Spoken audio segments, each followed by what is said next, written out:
with a vertical drop of 110 metres over a course just under a mile long. Well, just behind me, this is the start of the luge, an event a lot of people poke fun at. But I can tell you from here, it looks like a very fast and frightening trip to the bottom. So I'm not tempted. Well, just next door, unlike the luge, the bobsleigh begins on level ground from a push start. The journey from top to bottom takes approximately 1 minute, with the bob reaching speeds of up to 75 miles per hour. Crowds of around 10,000 will line the track, and down the years the bob and the luge have provided some of the game's most memorable moments and indeed most replayed pictures. Britain's greatest year was 1964, when Tony Nash and Robin Dixon won gold in the two-man bob in Innsbruck. And since then, as Hazel Irvine reports, the likes of Mark Tout have helped Britain become a force once again. Mark Tout has steered Britain's bobbers to their best season in over 25 years. Bronze in the World Cup, third in the overall rankings, silver in the European Championships. Now Tout is driving them on for Olympic honours, and his team is right behind him.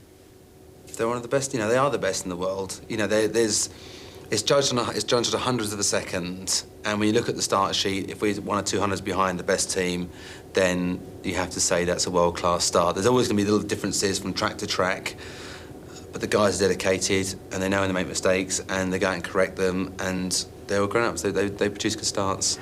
The proverbial good start is preferred, but not always possible. The unified team got it very wrong in Albertville. Fortunately, no such boarding problems so far for Tout's pushers and shovers. My job loading-wise is quite important because I'm behind Mark. So when I get in and load, I can't afford to make a mistake because it just escalates back. And then once I'm in the sled, ride with the sled. We all know the tracks that we ride, and keep with the sled basically until we go through the finish club. This is the head-on view George and the men behind him shouldn't see, head down, tucked up in the back. It's not a pleasant ride. It's painful. The G-forces sort of bend you over. You can feel the pressure on your back, on your stomach. There's no seat. You just sit on the bare fiberglass, and the speed you travel, you get rattled around. My backside is on the axle, and there is some padding there, but not a lot. What I've tried to do is I've built up my own padding on my backside, and that's helping. You're not wrong.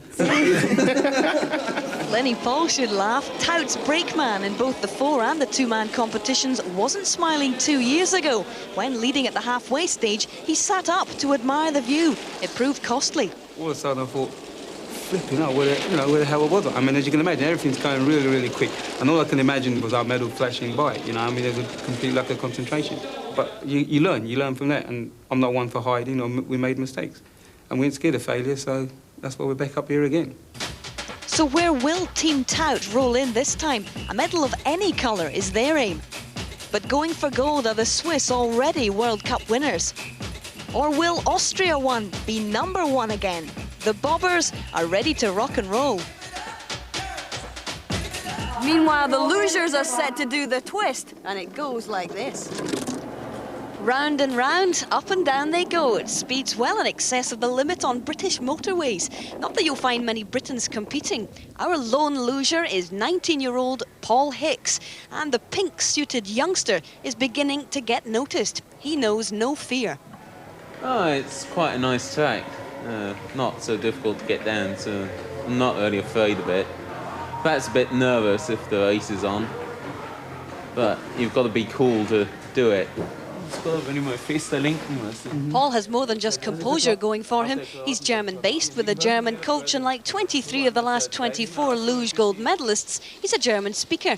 So could he ever follow in the tracks of the Olympic champion? I don't think I'll ever get as far as George Hackle, but if I get 4 clean runs down in one piece, and if I do that, then I'm capable of getting top 25. I have to see how it goes. The human